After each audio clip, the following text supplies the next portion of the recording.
Hi everyone, this is Charlie in Post. This is a content warning for the following episode. At approximately the 46-minute mark, we will discuss childhood sexual abuse and read the Grindr conversation of a PlayStation executive talking to someone he believes is a 15-year-old. If this is not a conversation you wish to hear, rest assured I will play the Windows XP startup chime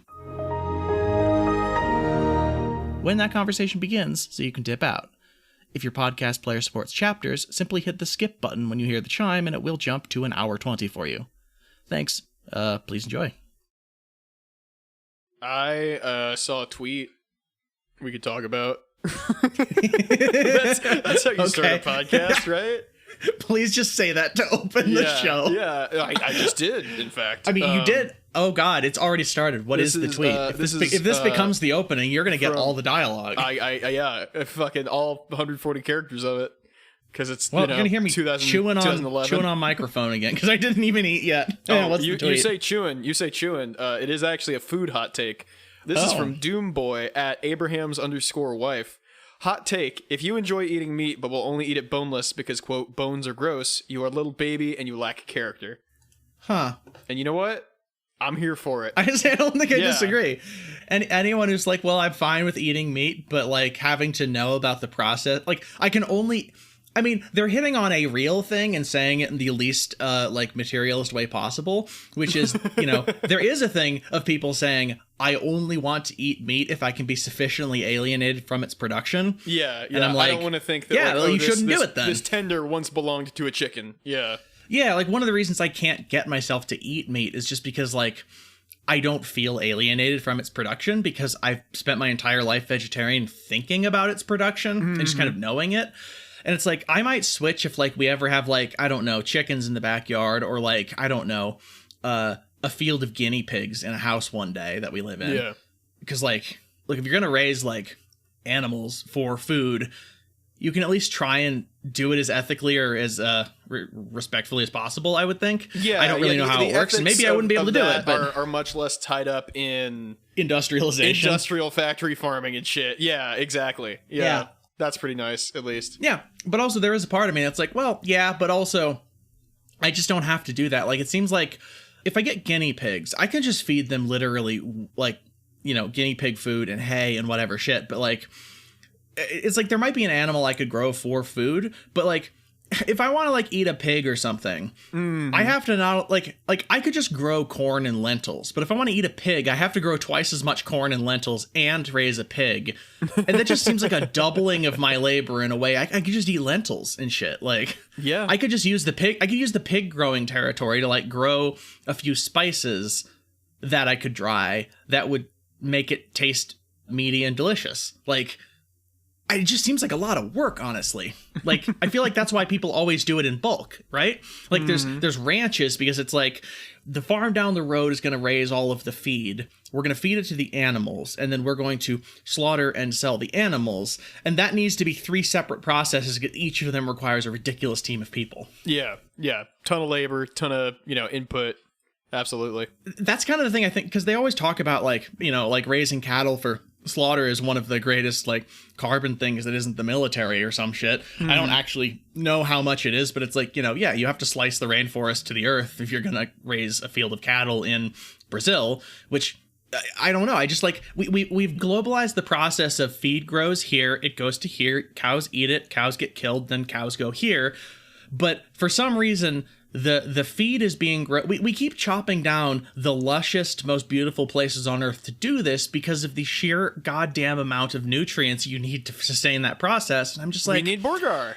I don't know. Rather than doing some ridiculous magic agriculture FFA shit where you used to have jungle cows, which would be badass. That would be. No, we gotta raise make them parts to be of Kansas like in the predatory. middle of the Amazon, Yeah, and we have to make parts of Kansas nothing, make parts of the Amazon Kansas, and then I guess China just replants the Amazon or something. I don't know how this works. Yeah, they just do their own Amazon to offset fucking Honestly, as far as I'm aware, they have been reforesting significant areas. Yep. that were like once desert or some shit. It's pretty and baller. I'm like, cool, that is baller. You come a long way, baby. yeah, just the like, okay, I want to get back to the tweet because I've taken it in the direction I think is actually reasonable to have the discussion, because I just like how much extra effort and labor it takes when I'm like, God, your neighborhood could just raise cows, and then you might even be able to have a lawn, because you could grow like a lawn a cow likes to eat, and then like it's just water and some like maybe some fertilizer. How am I supposed to be the sole occupant of my giant fucking SUV when there's a bunch of cattle walking around, huh? How about that? I'm gonna say that instead of an SUV, we will give you a front seat only like retrofitted SUV that's massive, and we will allow you to drive the cattle and slaughtered meats around and deliver them in your big fuck off truck. Like, you can just do that. Yeah, just like if you like driving a fuck off truck, we will give you a delivery job. No, but I have to drive it to Buffalo Wild Wings, where I just like slurp them down without thinking like, oh, this is an animal I'm eating. Well, just bury it in enough ranch to where, you know, it is no longer recognizable as anything organic. I don't want to know that I'm eating an animal, so I'm going to eat this thing called buffalo wings in a sauce called ranch. Yeah, buffaloes don't have wings, silly. This is vegetarian. Yeah, what the fuck is a ranch? It's a sauce. It's not anything else. Yeah. So remind me of this specific tweet, and what's the discourse surrounding it? You clearly wanted to tell me something about it. No, they go on to, like basically do the same analysis of like, yeah, like if you're going to be eating meat, at least acknowledge like, you know, this was once a living thing, the material aspects of its production, et cetera, et cetera. They're literally like, hey. Yeah. So, which look, honestly, if I can't stop you from eating meat, you're liberals. At least just feel guilty about it. Yeah, exactly. At least. Fucking and that's what I really like out of any like discourse on Twitter. I think, you know, if you can have on top of like a solid material analysis, hey, you're a big stinky baby. That's solid. That's good. Yeah. Is there any particularly good discourse coming out of it? Or just people like either agreeing or being like, I don't care? Somebody said I don't mean good discourse like quality. I mean like good Twitter shit. Somebody said I'm asking, wade me into the fucking muck. Eats stuff with bones. We exist. so that's something. But yeah, otherwise no. All right. It's okay. Yeah. So this wasn't a trending discourse. This is just a tweet you saw. This is just a tweet I saw. You did tell me that at the beginning. I'd like to tell you about a tweet I saw. And I did. You did. And that's what a podcast is. Start that episode. Psychic Dolphin Garage.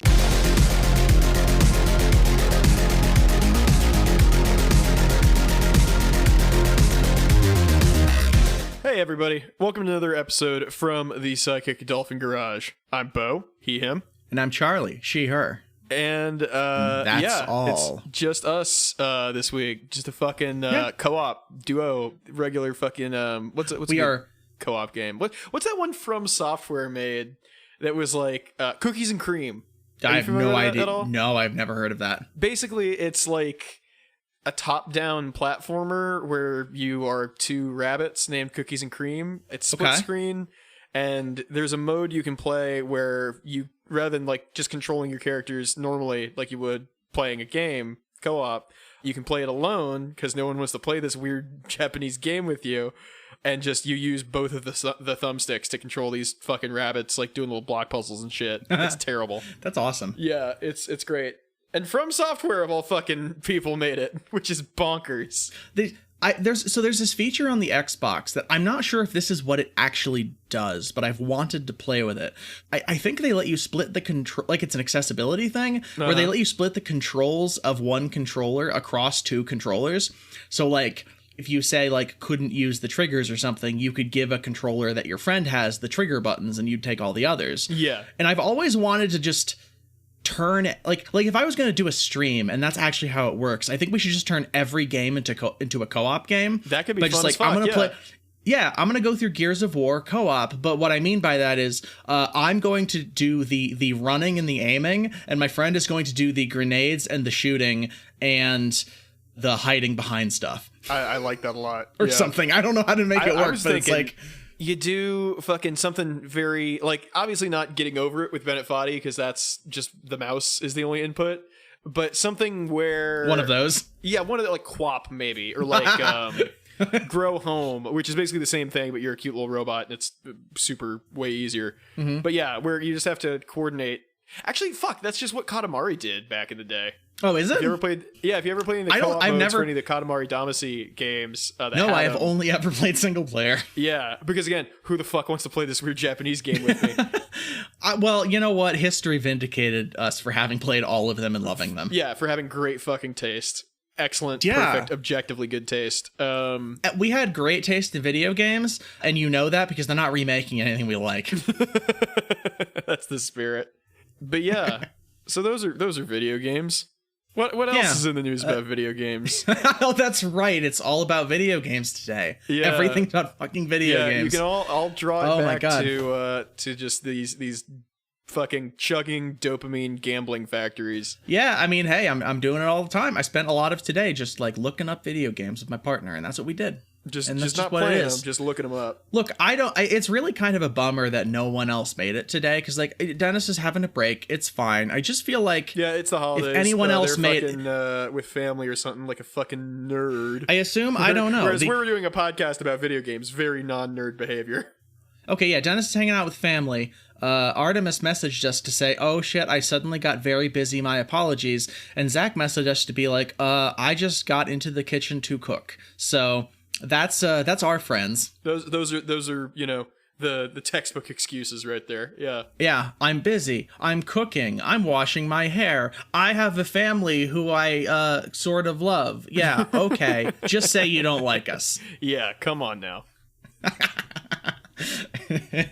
Well, that's fine because I just wish Zach had made it, because I really think Zach would be into the dopamine video game factory episode. Speaking of dopamine, this Newsweek article I found that jumping right in, nothing to do with any state. Except Michigan. Fuck. It seems to be psychologically tailored to what your average Newsweek reader would like to see in an article. In that it's simultaneously invoking some sort of like, oh, you as an old person should be very worried about this. And also, don't worry about it. Everything's fine. Yeah. Go back to not paying attention to anything. I don't know who the average Newsweek reader is. Are they still like a newspaper, or are they just a website? I have no fucking clue. So we're reading an opinion article from them. And before we go into it, I just want to note, across the side of the Newsweek website is the other opinion pages they have. We have... these are great. Okay, so yeah, Ralph Ortiz. I worked at Rikers Island. The vaccine mandate could cost lives. Confident that's not the case. Michael Medved. Wait, is that liberal justices demand an almighty court? What is... Michael Medved? Is that the... That's a radio guy, right? A right-wing radio guy, I'm pretty sure. I think so. Is Newsweek a really right-wing publication? Because all of it... They got Newt Gingrich writing an opinion article here. Like, Michael Medved show. American radio show host, author, political commentator in Seattle, syndicated via Genesis Communications. Oh. Yikes. Born in 1948. What the ever-loving fuck. I know the name... the boomer Goldilocks zone, yeah. Yeah, I know Michael Medved because I'm pretty sure he's shown up in episodes of Knowledge Fight I've listened to, and I'm not thinking about the holographic med beds. That's also someone else. But you found out about Michael Medved because of a podcast mocking him. I found out about Michael Medved because my parents were big fans. We are not the same. No, we are not. Okay, here, two more opinion titles. Yeah. By Josh Hammer. Josh Hammer. Why the right needs a more muscular and masculine conservatism. Yeah, Josh, you're really the fucking guy. Just off his thumbnail picture here, I can tell you, he is not the person to be writing on muscularity nor masculinity. Yeah, and Newt Gingrich, stop avoiding the facts about Waukesha. Great. Waukesha. Great. So, among these hollowed scholars... Oh my god, they have... Yeah? You gonna sneak another one in there? No. It started playing a bunch of audio. Like, they're playing an audio ad over the article. Ugh. Yeah, like I said, I think that they have well, no, it's like just octogenarians. Yeah, this is really a right-wing oxygen. I don't know shit about Newsweek, but this is definitely bigger. Like, the conspiracy is much deeper than I ever thought.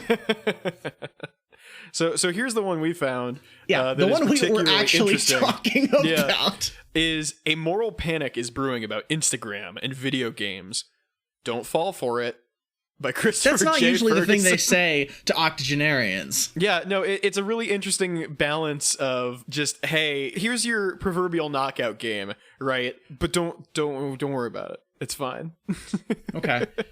Knockout game. All the kids are playing a game called Human Fall Flat, in which they try and just beat the shit out of elderly people on the street until they fall over dead. Until they fall flat. Yeah.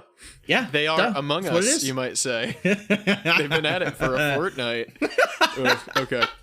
Yeah, I don't know how much of this I'm actually going to read.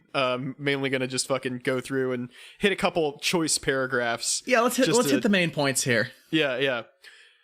There's a new moral panic brewing about about Instagram. It began with a testimony of Facebook whistleblower and leaked internal Facebook study about the supposed harmful effects of Instagram on teenage girls, including suicidal ideation and eating disorders. This led to a national freakout. Totally reasonable thought. Yeah, this led to a national freakout over social media and its corrupting influence over the youth. An argument, blah, blah, blah. An argument made best by psychologist Jonathan Haidt in The Atlantic. Of note, the guy who wrote the book The Coddling of the Millennial or American Mind, whichever one that is.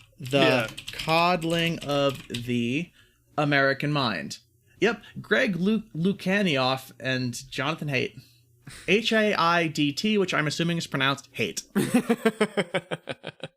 Ooh, yeah, the book goes on to discuss microaggressions, identity politics, safetyism, call-out culture, and intersectionality. Yeah, something tells me bad. if this psychologist, Dr. Ferguson here, spoke with Jonathan, they probably have a lot in common. But yeah, I really think they would agree on more things. And that's probably what they're doing. They're having good-natured intellectual discourse, intellectual fencing, whatever the word would be there. Riposte. A pissing contest. Yeah. So and also I just want to point out about this book before we move on, about The Coddling of the American Mind, written by the guy who for some reason is like, yeah, Instagram is probably not good for people looking at like really, really idealized standards that make them feel bad and want to die. Advertising via influencers, et cetera, yeah. The book supposedly is saying the authors define safetyism as a culture or belief system in which safety, which includes emotional safety, has become a sacred value, which means that people become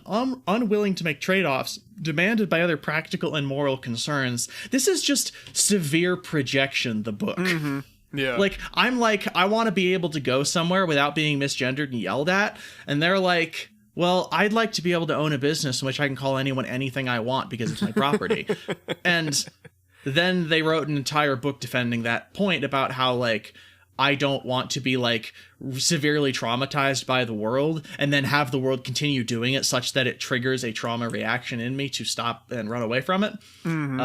But yeah, no, instead they're just but apparently microaggressions are coddling people. The myriad minor paper cuts I get that slowly kill me every day. Like, that's that's nothing. But then for some reason this person also writes an argument in The Atlantic about how repeatedly seeing like hype, you know what it is actually, is when it's about like microaggressions are no big deal unless they're coming from Instagram, in which case look the fuck out. Well, you know what it is? It's because it's Instagram pose, like, it's because on Instagram it's sexualized. It's giving young girls a sexy version of themselves to aspire to, and that's probably the thing that makes Jonathan Haidt mad. Super, yeah. Anyway, not to digress too much, but this is the intellectual sea we're living in currently. Yes, yeah. As to why Dr. Haidt is full of shit, Ferguson the article writes, continues, first, although it's true that we've seen a rise in suicides among teen girls in recent years, that's also true for almost every age demographic. In fact, according to Centers for Disease Control data, suicides are most common among middle-aged white men and young Native American men, both of whom have far higher suicide rates than teen girls, and the raw increase in suicides among middle-aged adults is also much higher than for teenagers. Thanks, man. Wow. Really fucking solved the issue there. Which, I get you got to look at it from a more like broad systemic thing and not just like point to Instagram. I agree. But the reason we're pointing to Instagram is, oh yeah, people are killing themselves more in general. Great. But the reason we're pointing to Instagram is, I mean, like, you know, take a Facebook study with a grain of salt, but just like ask fucking young people how like the social media is doing for them, and they'll be like, I need it, it's my only thing, and I feel bad all the time. It's probably because of this. For a year and a half, like, you know, I love the little gay people who live in my phone meme. You know? Yeah, and I do. I got my little gay people in real life I love. I got the ones on my phone I love. That's just like what it's gonna be right now. I can't do anything about that, except insofar as we all do something about it. So, like, here you go. Also, this thing about everyone just committing suicide now. The reason we're looking at Instagram and talking about the effect it has on teenage girls is because because we're using that as an anecdotal point to discuss the overall structural thing going on, which sees everyone wanting to die in society. I would argue that Instagram is probably both correctly and upsettingly promoting the idea that the only way a woman in society is going to get by is if you either fucking like mask it up a bit and do like broy trade school shit, or you become like a trophy wife. Like, personally, those are kind of my two options for work at this point. And that's like, and I think I'm leaning more toward like poly trophy girlfriend would probably be more palatable to me than. Yeah, it's like if a team sport wins a trophy, where do they keep it? You know. Yeah, and the answer just cycle between people's trophy cases. Well, and the answer is we just get a hold of a larger house and build it out a little bit so it can accommodate all of us, so the trophy can just live in the house. There you go. Perfect. No, keep going. I'm almost there. Just objectify me a little more. Call me a trophy one more time. I'm gonna start using. I'm gonna switch my pronouns at the beginning of the show to it's from now on, I think. There you go. Yeah. Because like it makes everyone really uncomfortable, and I'm like, I love that. That's like very based behavior. It's like old school punk shit where it's like I'm just gonna do this thing that like really feels like an honest representation of what I mean to the world, and you're gonna hate it, and that's just what it is. Yeah, that's pretty fucking punk. But God, I like that. So I'm skipping further a little down the article. What really caught my eye about this is the diction of it and how it goes from dry in a very silly way. So let me go ahead and something similar is happening on another front.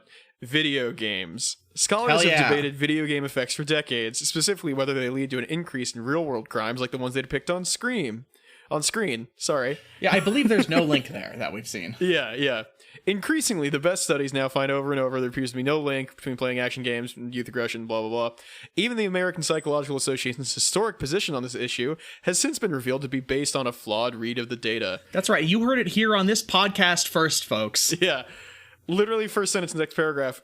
But what about mass homicide perpetrators? Weren't they all avid action gamers? Yeah, they were also all Americans. Yeah. In official investigation reports, it turns out the 2012 Sandy Hook shooter who killed children in an elementary school. Thanks, man, for really spelling it. Like, that's what I'm talking about. It's this like, with all the like gravity of, oh yeah, it rained yesterday. They're not trying to like rehash the stories, but they have to remind their elderly audience that remember the children who died at the elementary school and how you listened to the Alex Jones show talk about it for 4 years. Don't remember that he successfully got sued for promoting the false flag shit. Just remember that. You were mad. Remember how mad you were. Yeah. Oh, just wait for the other citation here. So that guy was mostly an avid fan of the game Dance Dance Revolution, which is about as violent as it sounds. Which, I mean, Revolution. Audience, that's what I'm saying. Yeah. Similarly, the 2007 Virginia Tech shooter mainly played the youth-friendly game Sonic the Hedgehog. Again, wild fucking pull. Yeah, I mean, just he was just at Virginia Tech 2007, rolling around at the speed of sound. Yeah. Places to go. He followed his rainbow. I think that you can like multiple. We're answering the question on today's episode: do video games cause violence? I know you've all been waiting since the year 1998 to know this, but it doesn't appear that they do. It just appears that video games are a psychological reflection of the culture in which they are created, which happens to be massively violent. Yeah, a culture that loves doing violence. Go figure. Yeah. And also encourages its people to do violence to others. Yeah, and then literally makes video games in which they just change history to make us seem more like badasses and make the Soviets do violence. Oh yeah, that shit's wild. Oh, that's great. Shit, I have to tell you a thing. This is a diversion. So when we were talking about what to do for the Patreon, I watched the movie Gatwick Gangsters last night and tweeted a bunch out about it, and it fucking rocked. It's like, just they were so British you could not understand them. We had to put on subtitles. Anyway, it's like a movie you think you hallucinated. The best part of the movie was it started off with an atomic bomb subplot at the beginning that it wasn't exactly clear how it was related. Yeah, well, and then they did what was basically a completely different movie that was just sort of about what happened to basically the king of El Sahara, which I'm not sure why it's El Sahara. Maybe they meant like Al Sahara or something. Spanish for the Sahara. Yeah, Spanish for the Sahara. We are a podcast that supports the independence movements of the Western Saharans and their and trying to stop the great scourge of the king of El Sahara. And then there's an entirely different movie. So basically, this king Nigerian prince scams these people out of their money and uses it to like facilitate the transfer of an atomic bomb. Like, imagine if it was the Nigerian prince scam, but it was actually a Nigerian prince, but then they scammed your money anyway and used it to buy a nuke. Like, that's basically what I think happened. And then that whole thing just disappears as like a bunch of people get shot, and we're introduced to tons of people named like Slippery and Large and just a bunch of fucking British geezers. And then you come back in at the end, and then the end of the movie is just the atomic bomb subplot coming back. All of that context was just to get to the point where they go to we Russia. Forgot about the atomic bomb. They go to Russia. Now, they clearly didn't mean to have this in there, but they have a shot in an office multiple times where the calendar says it's 2014. Mm-hmm. So it's 2014. And even so, that's when it was being made approximately, so that's when it is. They go to Russia and meet the Soviets to get one of the old Soviet nukes from whoever the Soviets still are, because they're still in Russia. And a boat flagged with a Soviet flag, just carrying a nuke, open on the deck in 2014, motors across a river to transfer them the nuke. I can only imagine, which they then do. This nuke is like a big cartoon fucking black bomb, a stick of dynamite with a fucking alarm clock on the side. No, it's literally everything you just said. God, that every rules. Single one of those things. It's got like the square tail fin with the X fins in it, and then it's like the pill bottle, like the pill shape attached to it. So it's like your classic like bomb looking thing. Wow, and that rules. So, but it's painted entirely black. It looks like it was sort of like very medium level welded together. Like they definitely knew someone who could weld, but it's not the best the welding I've ever seen. But anyway, no, they finally get it off the boat without indicating they have done so. They wind up with the nuke in the London channels, which I guess maybe if I was from London, I'd be like, we're back in London because the scenery changed. Mm-hmm. But I'm pretty sure Russia was probably just filmed in London, so I don't fucking know how I'd know that without them telling me. And they don't know how to edit. Anyway, no, MI6 comes to foil the bomb plot finally, and they get to the bomb. One of them throws a grenade like a foot away from the bomb, and it explodes in some really shittily cut in green screen explosion pack they downloaded for Final Cut Pro. Mm-hmm. And I'm like, you really shouldn't throw even a flashbang grenade that close to a nuke. You really just shouldn't. It seems like a bad move, yeah. I'm no nuke expert, but... So then they get to the bomb, and they open up the big, like, flat pill-centered part of it on a hatch. And inside, it is lined with TNT, just red bricks of TNT, because that's how a nuke works. and on it is a big digital display with a 4-minute countdown left. Oh, and that's the last 4 minutes of the movie. It's in real time. Yeah, I mean, kinda. It's like yeah. It's funny. They cut the wires good, and then they actually save everyone with 1 minute left on the clock. And I'm like, did you mean 1 second and forget? Like, yeah, 1 minute is not 1 minute, not too dramatic. 1 second, very dramatic. They probably, they had to convert from metric, so it got all fucked up. That's what happened. Yeah. And like, don't get me wrong. Like, you would need to put some sort of explosive in the bomb to get it to detonate by crushing the core or whatever. So, like, it's not unreasonable that they put some TNT in there to start it or something with, like, a time bomb, but it's basically just, like, it's a warhead on an Acme time bomb with like a tail fin basically, and they were just going to explode. Like, one, you should have just dropped it. Like, they had a helicopter in this movie, like multiple helicopters. I mean, obviously at this point, like, you could just fucking do whatever with it because this movie's fucking playing fucking fast and loose with all sorts of rules. I don't fucking know. It doesn't matter. The point is, I watched this movie in the middle of London in the river because a Nigerian prince bought it. And yeah, why was I talking about the Soviets? I wanted to mention that I watched a movie in which the Soviets had a nuke in 2014. God, that rules. Oh, it was because of video games and how they're just rewriting history. And it's like, yeah, movies, everything, just every shithead in the West is just like, yeah, the Soviet Union is still around. They're in hiding. They have all They're the the nukes bad still. guys, yeah. And the Russian government is friendly to them. And they just motor around in Soviet flagged boats with like old Soviet nukes. Just fucking selling them for pocket change, yeah. Yeah. These are the video games and movies we're consuming as though those are entirely reasonable, like, things to believe and ways to understand the world. Yeah. Yeah, a thing that entirely takes me out of the universe of this movie had this movie not already butchered its own way to have a universe. So that we're just laughing in hysterics as they go to meet the Soviets of all people, who are introduced only in this moment as the place you would get the nuke. That's fucking bonkers. I love it. Like, yeah, like this is the kind of video games that mass shooters are playing. It's not because they want to see this. It's because this is what our culture and the UK culture also, because we're just sort of like monoculture fucking idiocy. Yeah, we're just shitty family who both have severe bad brain, but we handled our childhood problems differently. Yeah. But they're for the same reasons. We're still all afraid of the Soviets for some reason. They're out there. These are the video games that are being produced, and, well, I guess good on this Newsweek author.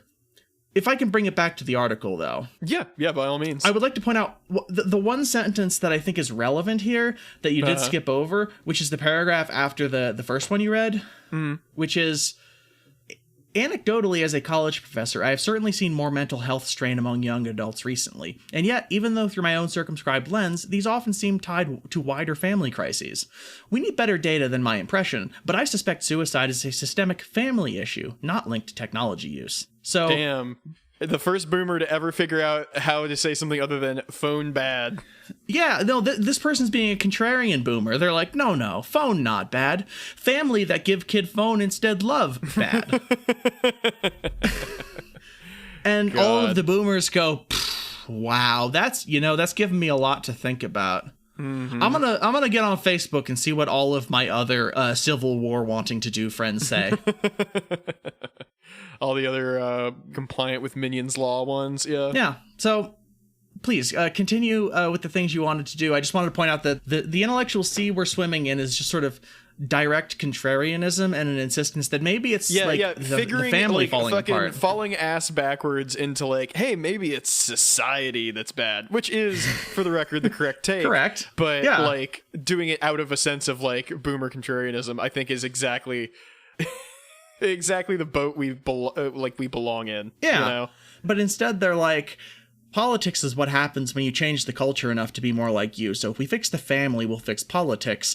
And they have no conception of like, maybe in the process of fixing the family, we're actually going to like recruit an entire generation of brainwashed dipshits to like hassle and threaten with a gun their local city council so that nothing happens. Which then would shape the family more, because all of a sudden you don't have public schools anymore, and, well, you're going to learn some Tuttle Twins this week. There you go. Yeah. Yeah.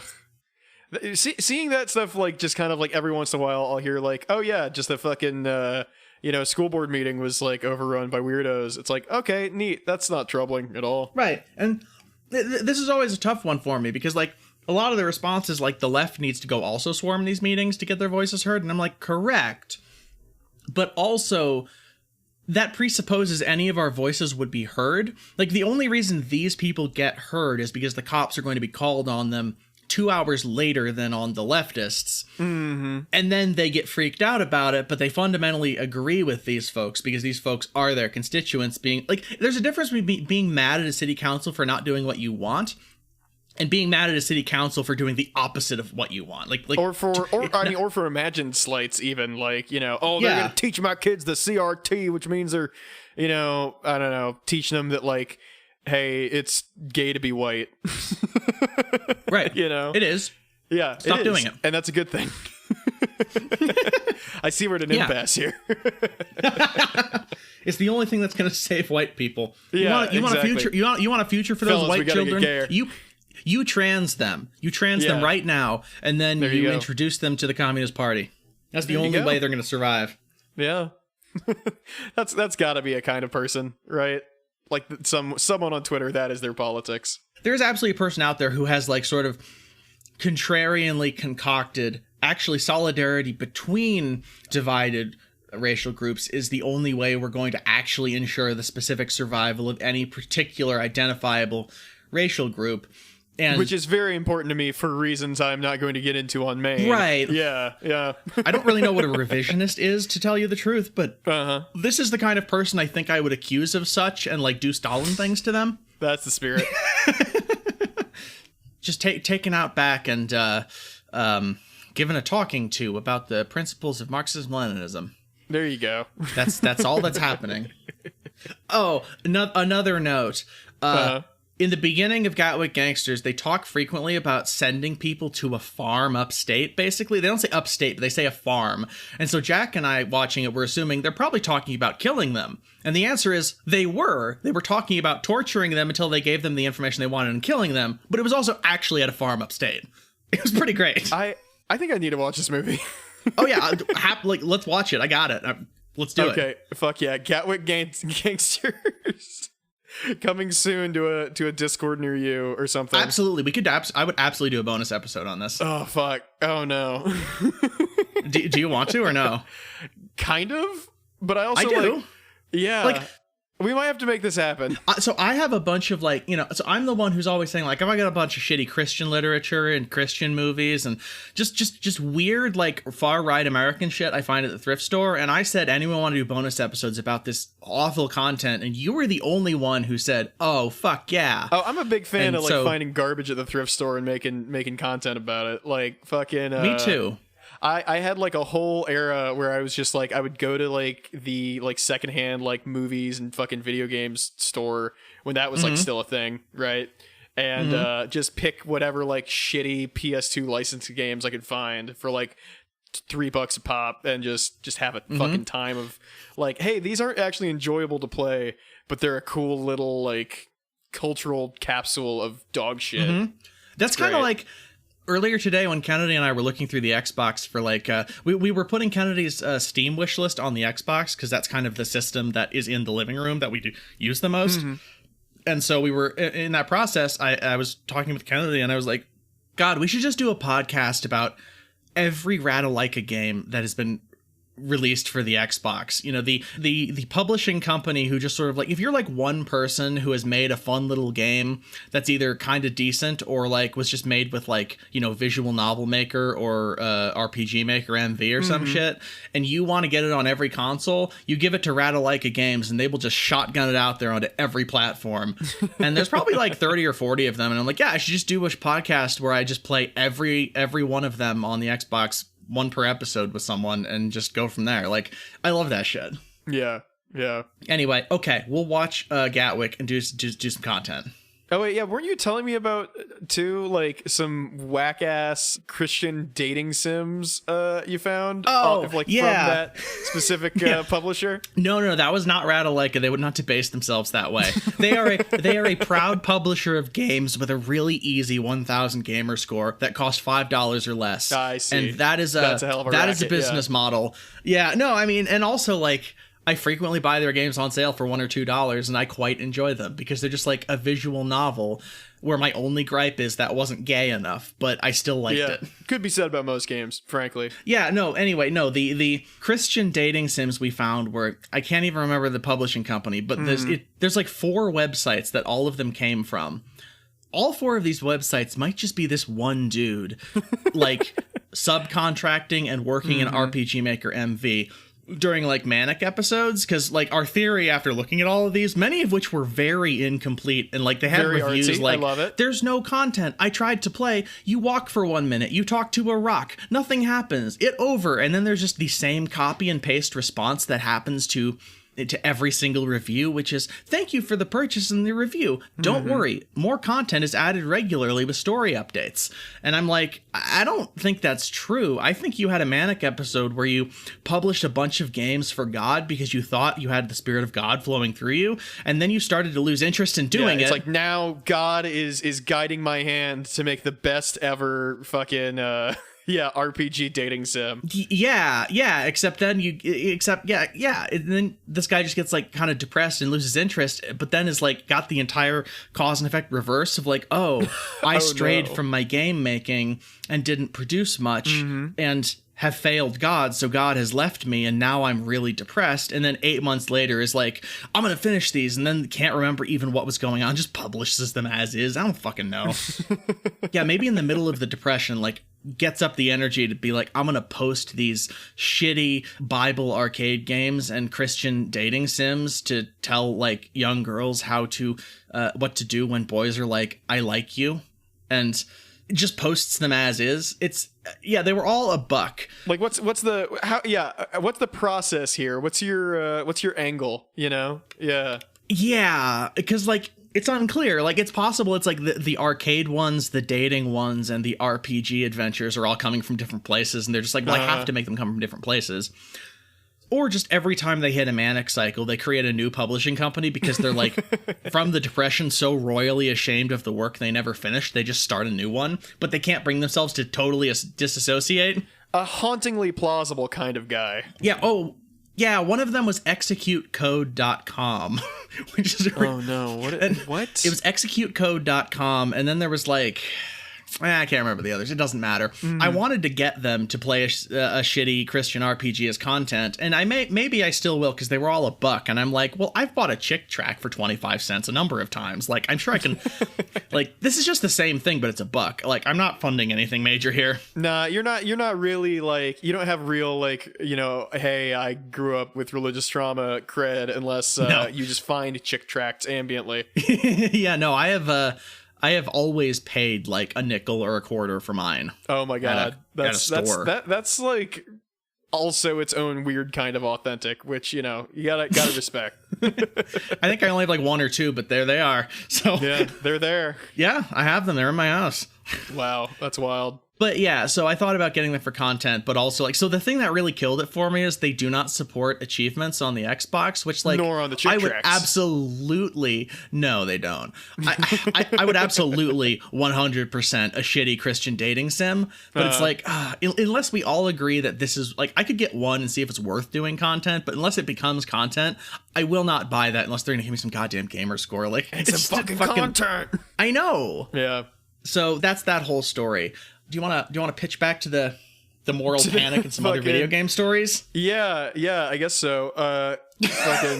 We were talking about, do video games cause violence, and this person is like, no, they don't. Let's see here. Do we want to do the PlayStation executive thing? Yeah. Oh wait, can we? Is there anything else in the? See, this is the thing is, I really want there to be some sort of closure or wrap up on the Newsweek article, but the Newsweek article doesn't wrap anything up. No, it's just like, hey, don't worry about Instagram. Bye. Yeah, halfway through the article, it pivots to, do video games cause violence? And then it concludes that. And it doesn't really address the Instagram thing, except to just hand wave it away in paragraph 2 by saying, like, nah. Girls don't want to die more. Everyone wants to die more. Yeah, everyone wants to die more. Just dismissing entirely the idea that maybe each of us with our own particular experiences wants to die more for reasons related to our specific conditions. One of which for teen girls might be the lack of a future and the ongoing bombardment of you're not good enough or pretty enough and nobody wants you that Instagram does. Yeah.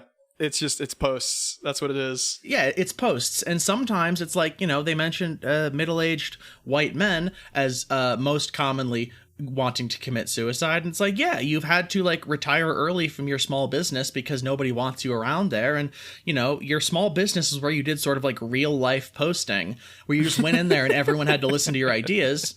And, you know, once you've had that, you can't just get yourself to do it on Twitter anymore or on Facebook. So you just die. You just, immediately just like, well, time to clock out. And then, you know, jump off like your county's one remaining bridge that hasn't crumbled yet.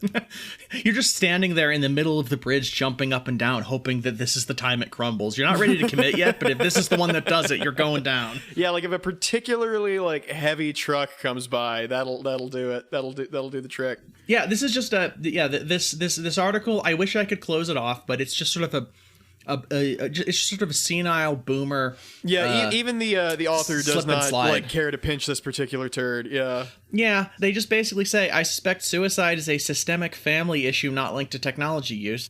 I really don't think this person really understands what systemic or family issue mean. Or because technology, those seem maybe, even. somewhat or technology. Yeah, all of these things seem like contradictory things to pose as things to one another, because like the family is affected by the system, and the system encourages a particular type of family, but what they mean by systemic is the government isn't forcing families to be traditional anymore at gunpoint. So we have to hear about all the people who die now instead of just, burying your young child in your backyard and never speaking of it again like people used to do. Yeah, back in the good old days when things made sense. Really, the biggest technology use thing that screws people over here is now we have to hear about all the violence. Like, it was nice when I didn't have to hear about it. And actually, I mean that more seriously now than when I first started saying it.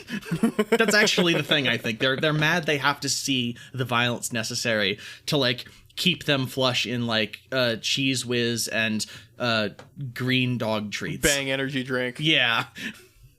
So I don't have a transition here. I don't think there's exactly. really a cap to put on this one. Yeah, unfortunately. Is it? But it's the PlayStation, you said?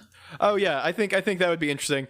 Things video games do cause. Speaking of things that the traditional family encourages. There you go. Oh, that's bleak.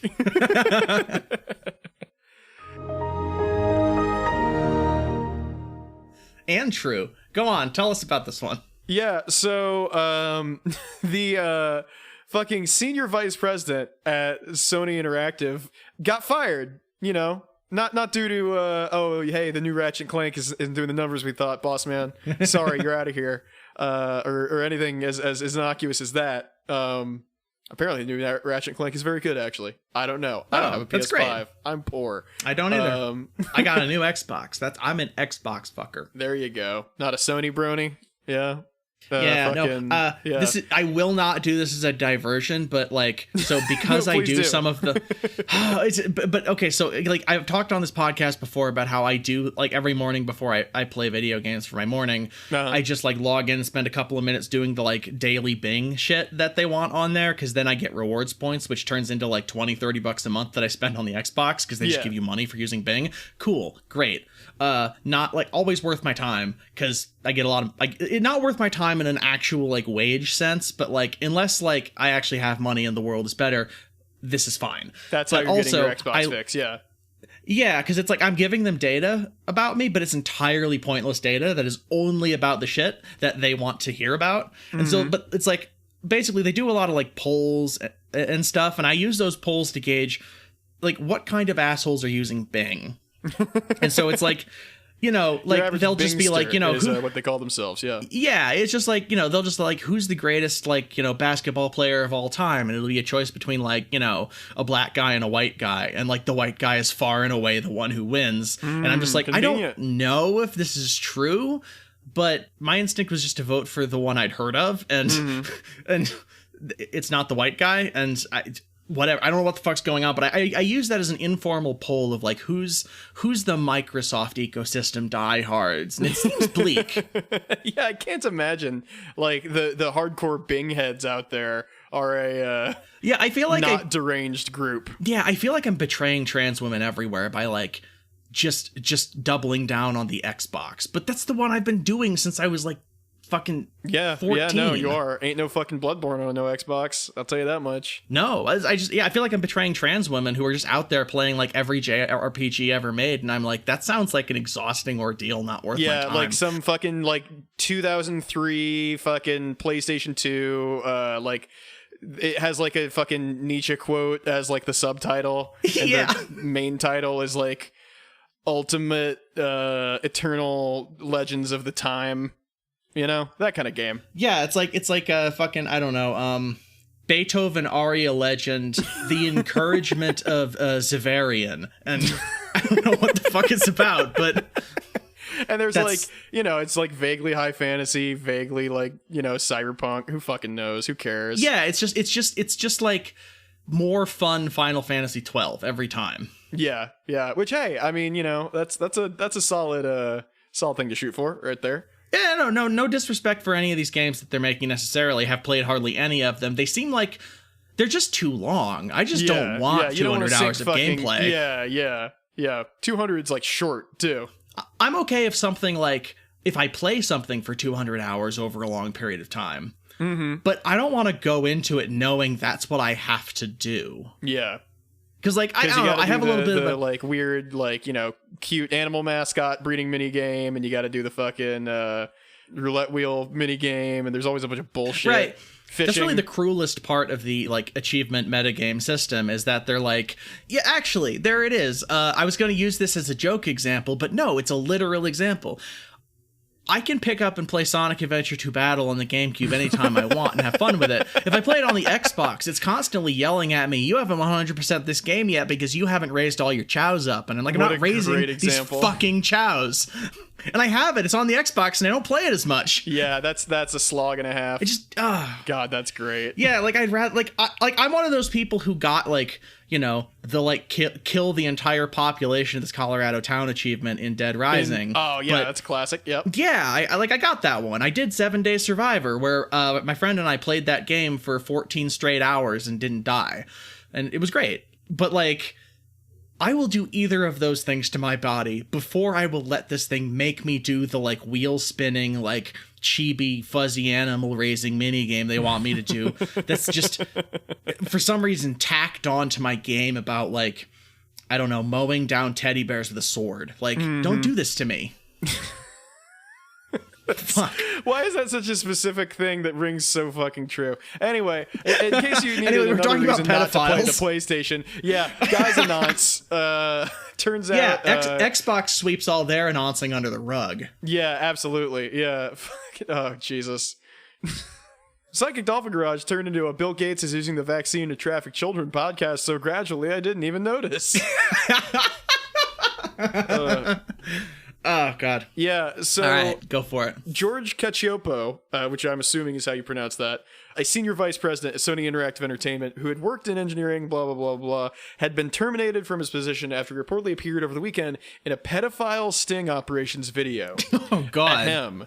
Also, second of all, he worked in engineering and on the PlayStation Store. Like, he's the reason that this PlayStation Store is so fucking unusable. Yeah, that's full of fucking, you know, this other guy's, you know, Christian dating sims that sell for 99 cents and just, like, they pop up because they're on sale. Yeah. And they're only 99 cents. Get it now while you can. You know, savings like this don't come every day, except they do. No. Yeah. And that's how I buy all my games, because they come every day. Anyway, go on. Yeah, so People v. Preds, the organization that did this sting, which I gotta say, just great. It's very, very mid 2000s. Yeah, I don't like just by that name, and like if you look at their YouTube logo, it looks kind of like the Anonymous logo, but it looks like a combination of like the clip art Anonymous. Yeah, right. It's a cross between Santa Claus, the Anonymous logo, and like a football font. Like People v. Preds is absolutely in like a game day football league font. Yeah, absolutely. Oh God, I hate this. That's like I don't trust these people at all. Yeah, no, I mean that's always the toss up with these kind of things, right? Is like, oh yeah, are they like against pedophiles? Because like, yeah, of course. Or are they like a big like pedophile hunting thing because they believe that like, oh yeah, this PS5 guy, he's in with the Clintons, baby. That's I'm going to assume that's what they actually think, but let's see where I'll this give goes. them the benefit of the doubt. Let's yeah. So basically they did the Dateline Classic, right? Where they catfish this guy impersonating a 15-year-old boy on Grindr. On Grindr though, not we've evolved. Yeah, no, not fucking AOL chat rooms like back in the day. Yeah. Chris Hansen nowhere to be seen. I can only assume he's complicit in this. Yeah. He's the main funder of this. He was not just some guy. He actually believed in the movement. And after they stopped airing it, he just now like produces these on the sly. I'm just here for the money. People v. Preds claim that they had conversations with the man they allege is Cacioppo, who was using the alias Jeff on dating site Grindr, and after discussions agreed to meet up at Jeff's home. I love the air quotes. Thank you, Kotaku. The video above begins with a member of the group approaching a home and greeting a man by the name of Jeff, who opens the door wearing a PS5 t-shirt before having the door close their faces after revealing the purpose of their filming. I love that he just wears that around the house. That's incredible. And like they got a Yeah. picture of him here. They've cropped out of the video, and like, yeah, he's just an old guy in glasses who looks like a shitty suburbanite you wouldn't want to meet, just wearing a t-shirt that says PS5. Yeah, this American Beauty remake sucks. That's what That's what he looks right? like. And I mean, Kevin Spacey was in it, so fucking... Yeah. There you go. This guy just has some like, you know, fucked up Kevin Spacey vibes. Immensely. And he looks a little Mitch McConnell-y. Like the man is. He's got the Mitch McConnell chin. His neck is Mitch McConnell. As far as like suburban fucking creeps go, he's about batting 1,000. His face mesh is Kevin Spacey. His neck modeling is Mitch McConnell, and like the top of his head is like, I don't know, George Costanza. Like he's got the bald thing going on. Yeah. He's been mushed up between several character models and then slapped with the logo PS5. Yeah. Oh my god. Okay. So the Grindr screenshots are on their Twitter. Holy shit. Oh no. Oh man. Yeah. Okay. What are the Grindr screen? Like that's the part that's going to be damning, I think. Look, these two guys don't really look the same in these pictures. Yeah, it's a kind of washed out, unflattering picture, but I think that's got to be the same guy. Yeah. I'm pretty face blind. Like I don't recognize people I've met repeatedly. Like I can't tell you. Like they look vaguely similar, but like in one they're smiling, and in the other one they look. The other pissed to he's even see being these confronted by people telling him, "Hey, we found out you're a pedophile, dude." You know, when I'm confronted on a low resolution camera for trying to nonce people, I don't know what my face will be contorted into. Like it won't be the same as when I'm standing next to a human sized Little Big Planet sack boy. Like, do you think he was? Do you think he was creepy about the sack boy? Oh, he probably convinced me to name it Sack Boy. Maybe he's the one who named it that. Yeah. I mean, in retrospect, we really should have known. Yeah. Actually, I wonder if they have that picture because People v Prez just Googled like George Cacioppo like Sack Boy, like, and they have no idea what they're Googling, but they found that. Yeah. No. In the chat logs, he kept saying like, "Oh yeah, you're my little sack boy." Oh, that's rancid. Okay, this Grindr screenshot looks more like him. Yeah, he looks more like him in the Grindr screen, which is wild that he like sends his LinkedIn picture as like the opener, because that is the most LinkedIn ass picture I think I've ever seen of anybody. Yeah, no, it's love to suck you, got cock photos, and then like, yeah, just like his LinkedIn headshot. Yeah, that is a photo of a dick, but not the one they wanted. Yeah. They appear to have blanked out a cock photo, I think. Yeah. I assume that's the big also white brick the is, selfie they sent of in the next image it's presumably a picture of the person they're using the catfish, and I'm finally 15, lol. I think we talked before. Are you really 15? What? Lol. How old are you? I turned 15 2 weeks ago. I'm sorry. Too bad. You like getting sucked or sucking? And it's like, dude, just blast it right past it. Yeah. Okay, so it's 209. I just turned 15 2 weeks ago. I'm sorry. 210. Cacioppo says, too bad. 211, question mark. Then 224, Cacioppo returns. So you like getting sucked or sucking? Like, had to morally process that for 13 minutes. Yeah, this is really fucked. Like literally just got up, paced around the house, took a shot of whiskey, like sighed. I assume checked Booted on up Demon Souls. Yeah, I assume checked on like if like his wife was asleep or something. I'm assuming this guy is married and in a horrible relationship, but I don't know.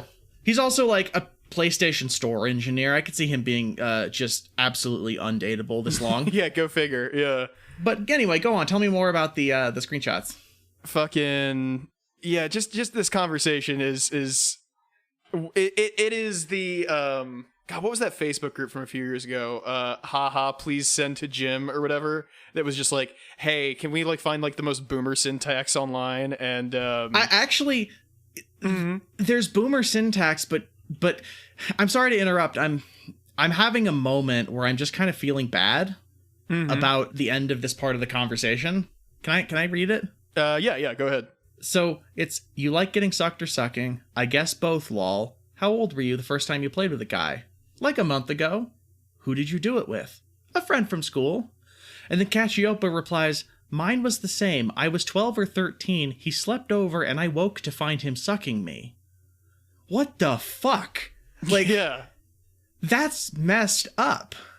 Yeah, man. Like, I don't know. See, there's this part of me that's like, again, I don't want to come to the defense of pedophiles exactly, but like the problem I have. That's a great way to start a sentence. Yeah, I know, but it's those things where it's like it's the people v Preds people where like their thing is we want to catch pedophiles in the act so we can out them and shame them and punish them. And I every time they do it, I get those vibes from like, you know, the fucking FBI being like, we're going to radicalize Islamist extremists to want to plant a bomb, and we're going to pretend to be a girl who will fuck you, but only if you believe in the jihad enough, and then arrest you for the bomb materials we provided you. And there's this part of me that's like, I think you're like you're going to a guy who literally just says, unprompted, to what he thinks is a 15-year-old, at 12 or 13, I woke up to one of my friends sucking me off. Like, this guy was sexually assaulted by his friend as a kid. And that's the kind of thing that's going to get you to potentially predate on more people. Like, that's the kind of thing that sticks with you and traumatizes you and is the thing that causes the cycle of abuse. And here we have people v Preds coming in and being like, we're going to just present you with the opportunity because we're just presenting everyone with the opportunity to see who takes it. And I'm like, this is an opportunity to get this guy some therapy. I'm not saying I was just thinking the same thing. Yeah, in a better world, this guy would be given, like, you know, yeah, just straight up therapy. Like, hey, man, you went through some fucked up shit at some point. We can help you. You know? Yeah, like you might still remove this person from immediate society. Oh, absolutely. Just to like do this therapy.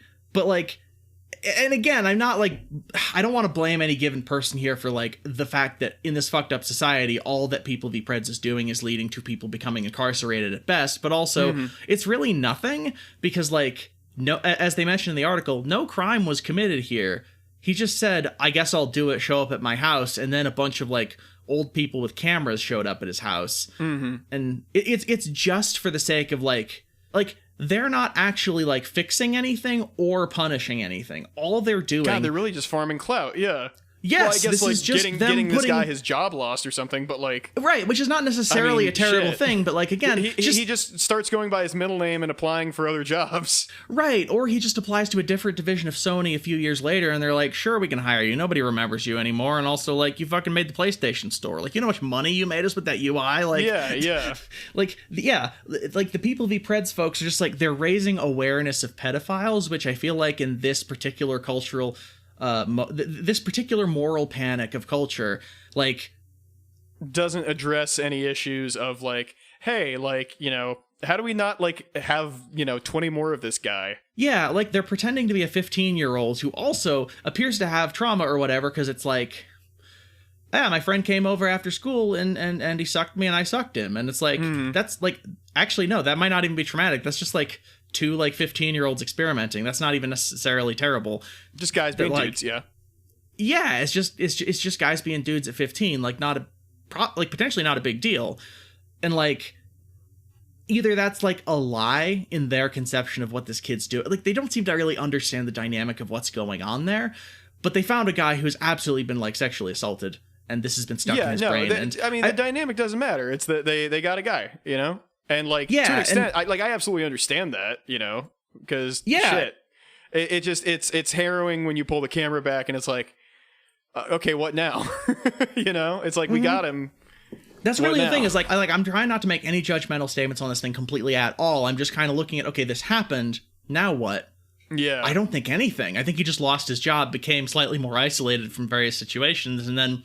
I don't know, People v Preds all give each other a high five for like having outed another pedophile, but like his name's not even like even if you believe in that like a sexual offense registry is a positive way to deal with society, like because I really don't think that's necessarily the answer. If you could just like get people help instead of just forcing them to go to all of their neighbors and be like, I am a sexual. Hey, I'm a fucking, you know, pedophile. Yeah. Well, no, they're just like, I'm on the sex offender registry, which could mean anything from like.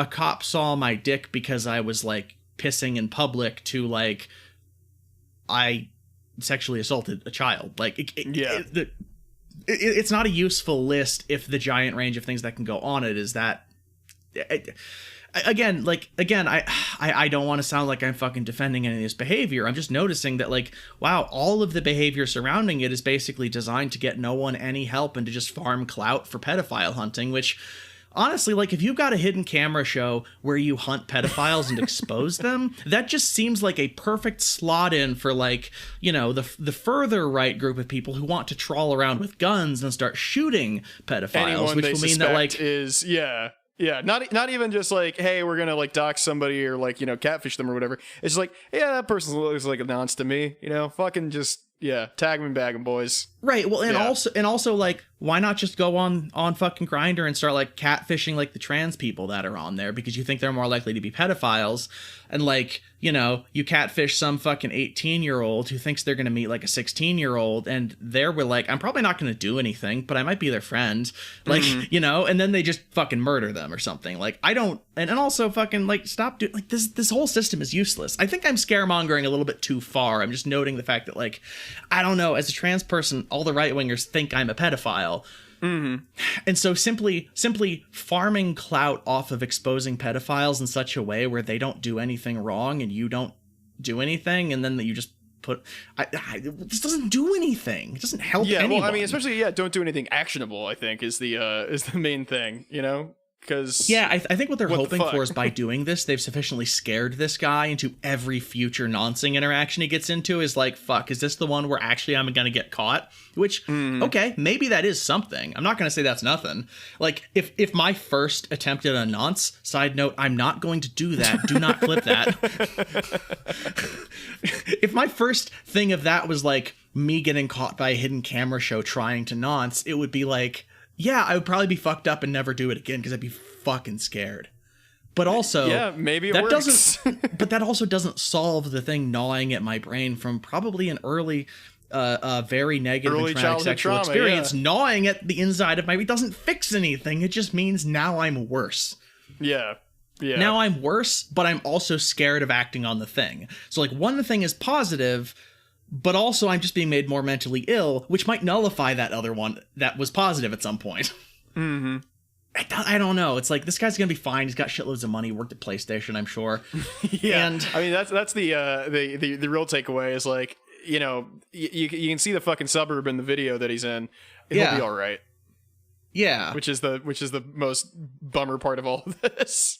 Yeah. Also, the end of the Kotaku article specifically says, a representative from People v. Preds tells Kotaku that the reason this information was relayed publicly rather than handed directly to authorities was that, quote, the police department doesn't work with cyber groups like us. That's when the internet takes over, end quote. Nevertheless, they also say that, the quote, internet takes over. Yeah. Nevertheless, they also say that, quote, evidence has been turned into the authorities, end quote. So it's basically, the police have told us we don't give them actionable evidence, but they still just send it to the police because, like, I'm sure one of the cops there is like, whenever society is able to create that pedophile gang, I'll make sure the file's distributed good. There you go. It doesn't seem great. And also, like, I don't want to give too many details here, but, like, you know, I have absolutely known people who, like, were abused as kids and, like, they thought about doing it again to someone, but they didn't. And they reached out to people to be like, I'm thinking about doing this and I don't fucking want to do it. And then, like, someone they know, literally, like, they've had it put on the internet, and then the entire internet tried to, like, find a way to get them beaten up or killed. And the reason they confided in someone is because they were saying, I need help. And I'm like, that's the point at which you said, like, you do what, you know, what everyone else they know did, which is like, yeah, we're here for you. We got you. We're going to make sure this doesn't happen again because, like, that's the only thing you can do. Hella therapy, boss. Yeah, that's the only thing you can do in that situation. Like, you know, if like my parents were like incredibly emotionally distant and cruel to me as a kid, one of the things I can do is do that to someone else. And like, if I have a kid, I could do that to them. Similarly, if I'm, you know, assaulted as a child and I remember it and it's burned into my brain, I can also perpetuate that in the same way. It's just when it's like emotional abuse to a child and then recurring emotional abuse to a child that they then do, we don't come up with a name for that. We just lump that under the umbrella of abuse and discuss what that means. But we have the word pedophile. That's just called Protestantism. Yeah, yeah, that's true. We do have a word for that. But when we talk about pedophiles, we're not talking about it as a cycle of sexual abuse that has been going on for generations. We talk about it as this one guy. It's pedophilia. They got the president of pedophilia, everybody. Yeah, it's the same. Turn in. It's the same thing. It's like it feels like a holdover from like how like homosexuality was considered a paraphilia at some point. It's like they're seeing. I mean, yeah, it's McCarthyist in its tint. Yeah, we're seeing a form of sexual abuse that should be lumped under the umbrella of abuse and understood as its causes and repetitions in order to present people help so that it doesn't happen. And we see it as an innate, like, that's one of the things that I think really gets to me about the current like scare about pedophiles is it treats pedophilia as an innate sexual desire, like homosexuality or something. Like even on the like, center and like nominally left, you see people still buying into the pedophilia scare framework, which is the inherently right-wing framing that which is like, like conservatives have adopted the like you're born this way thing, but only for people that they can successfully revile. It's not working as good for homosexuals anymore. And the answer is like, well, I think homosexuality might be a thing you just feel from a very early age, and that comes from entirely different thing than pedophilia. But when you lump pedophilia as a born this way thing, you sort of slyly get liberals to like lump it into the LGBT paradigm as they understand it, which is what right-wingers have been trying to do as long as I've been alive. Like, I can't tell you how many times I've heard Alex Jones say, hey, I can't wait for the LGBT P to finally take the mask off and reveal they're trying to add the P. And that's kind of what I'm watching happen because of how it's being constructed. And people like this on the internet aren't really assisting because they're like, well, the cops won't do anything about it. We won't take the law into our own hands about this yet, but we will get this guy exposed and taken. It's like, it doesn't really feel the same as like doxing a Nazi.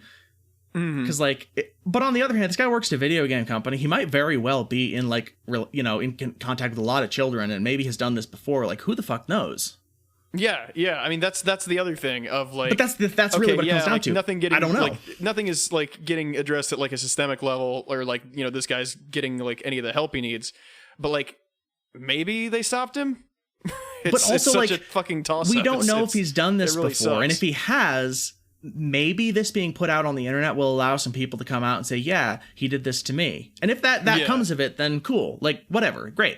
Like, no problem there. Something like basically nothing will happen to assist this guy, which I think is a thing you should want in society instead of just hunting down the evil guys and then punishing them or exposing them for like unmasking them as devilry. Like, you should want them to be assisted. Because then all that does is create sneakier freaks.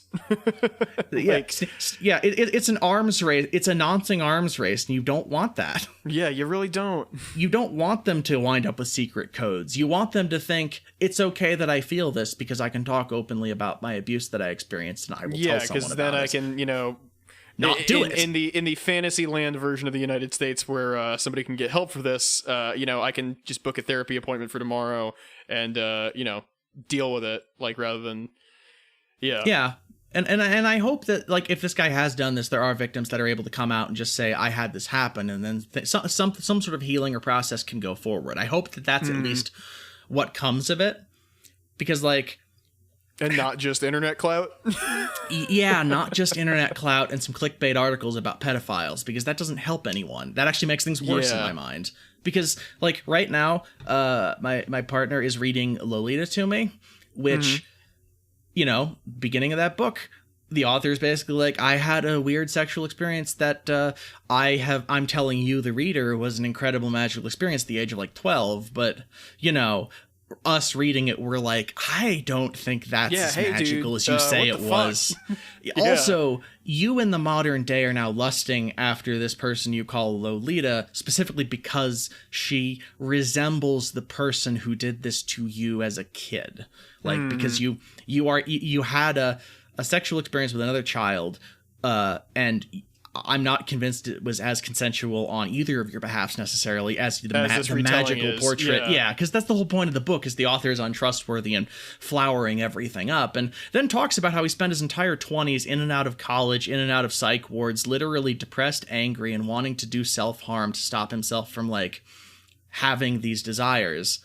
And then literally whatever backward healing he was able to come up with on his own by himself, telling no one, because you can't say anything to anyone about it.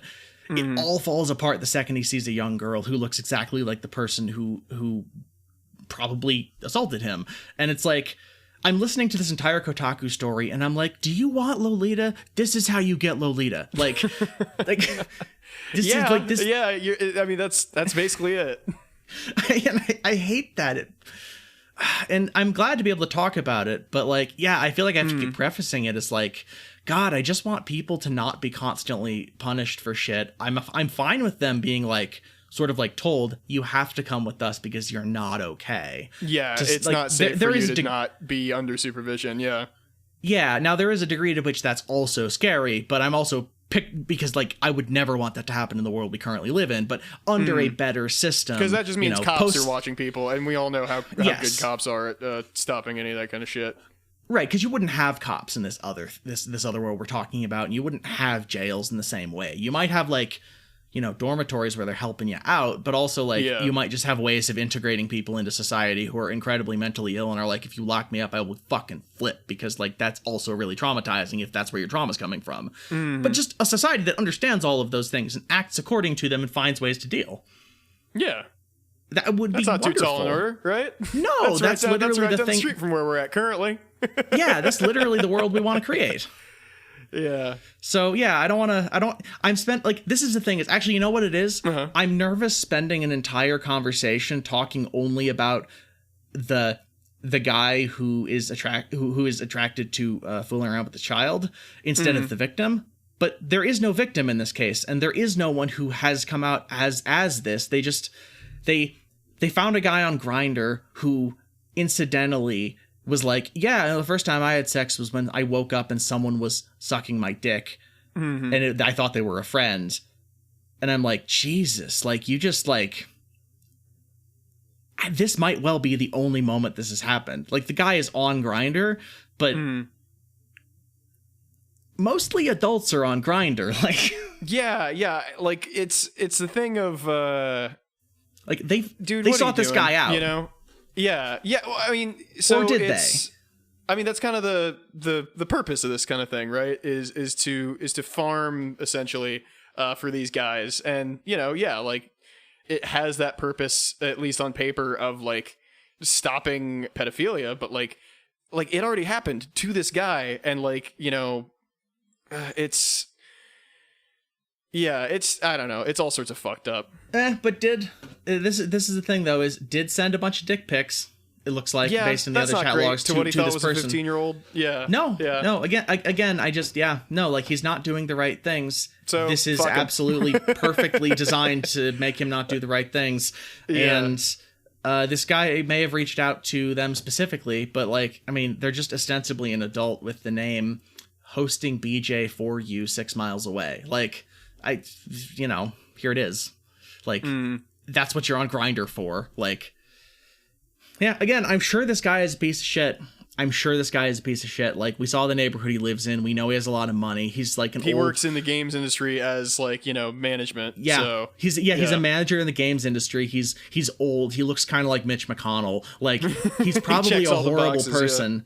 Yeah, I guess I'm just mad at systemic things. Like, damn it, none of this does anything for fucking anyone unless maybe he was like, doing stuff. Like carceral approaches to like cyclical and systemic problems. It doesn't really do shit, huh? Yeah, it really doesn't. Yeah.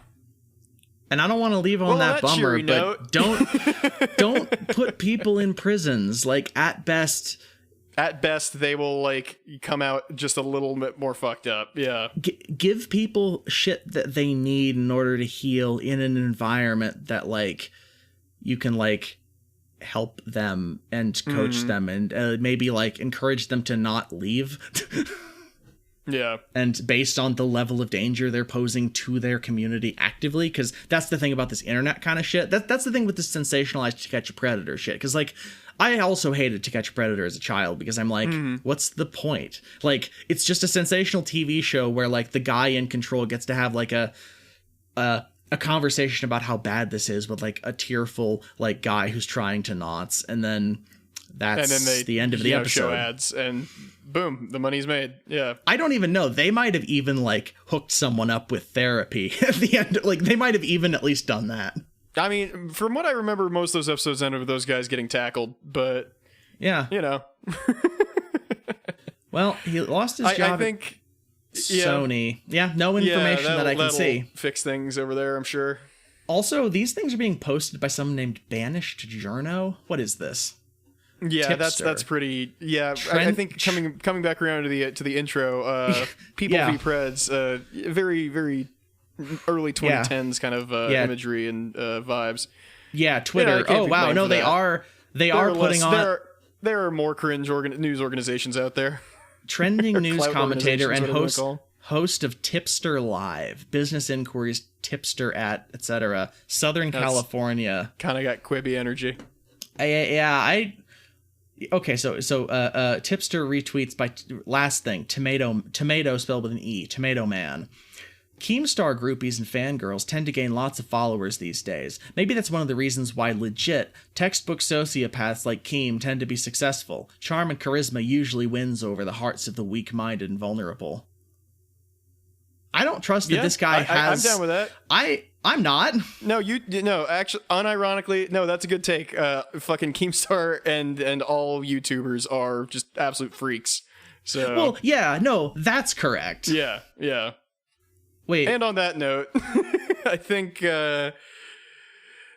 we've pulled the nose up a little bit to the point where I don't feel, like ending an episode entirely fucking on a downer. I don't know what this person's deal is, but I sure don't like their Twitter feed. They've got upsetting. an energy to them which I'm apprehensive of. Yeah. Not great. This seems like a person. The full thread in the show notes or something. So I'll put all that shit in the show notes. At your leisure. This was. I don't feel so bad about being like, this is not the right approach. This is literally someone who has like drawings on their Twitter page being like, I am chasing clout. And they're from Southern California, so fuck them. Which is also a sin in itself. That's unforgivable. Probably fine. This guy doesn't work at Sony anymore. Good riddance. Let's not even do the other one. We were going to talk about the school shooting in Michigan and the parents. As if this weren't already enough of a bummer. Yeah. Yeah, we're going to talk about like Michigan trying to Waco the parents, saying that they were like very armed, and then I'm pretty sure they were not armed at all. They were just like in an art studio trying to avoid the cops. Possibly, which cool. We've all been there. Fine. For probably less dumb reasons, but we've all been there. Yeah. Well, if you made it this far, you are a true comrade. Thank you to our Patreon supporters, especially Jorge, the Warlock Phosphorus, Alexander, the conduit of the existential dread of fatherhood itself, Broobs, Caleb, Dylan, Eli, Julia, Jack, Julian, Knightley, Lizzie, Malwin, Olive, Rufus, not a mole rat, Samantha, Sophia, the brilliant Dr. Fly, Tim, Tyler, and Scott. And the Reverend Law Gnome Hollywood. I read these out of order because the fucking Patreon. The Patreon sort by for the tiers kind of works. Kind of. It's weird. Sort of. But thank you all so much. If you're not on the Patreon, you're missing out on the Patreon episodes we put out every week, as well as early episodes of our D&D podcast, which is fun, and all sorts of other cool shit. If you thought this episode was kind of a bummer, listen to the Patreon where we don't talk about anything of substance. Yeah, we talked about robot chicken for like half an hour. We did. We literally yelled at the television for 40 minutes. Like why like Disney Plus sucks. It's like, whoa, watch out. Yeah. What won't they say? So yeah, something a little lighter if you just want to chip in, even as low as I believe it's a single $1 due per month. $1 above any amount gets you the episodes. Yeah, you only get your name read if you give us $5, which we've said the real shit. We said above $1. That's what we've been saying. Oh, did you read? Cool. I read everyone above $1. Oh Christ. Ryan. Hey, Ryan. Sorry, Ryan. I'm going to chalk that one up to Patreon being fucky as well. We're right after this, when we get off, we're going to update the docket so everyone's in there. Yeah, there we go. Until next month when we inevitably fuck it up again. Yeah. No, we're going to do it right. We're going to do it right eventually. I will produce the hell out of this podcast if it kills me. Hell yeah. Well, while you do that, I'm going to eat some dinner. Thank y'all so much for listening, and bye-bye. Bye.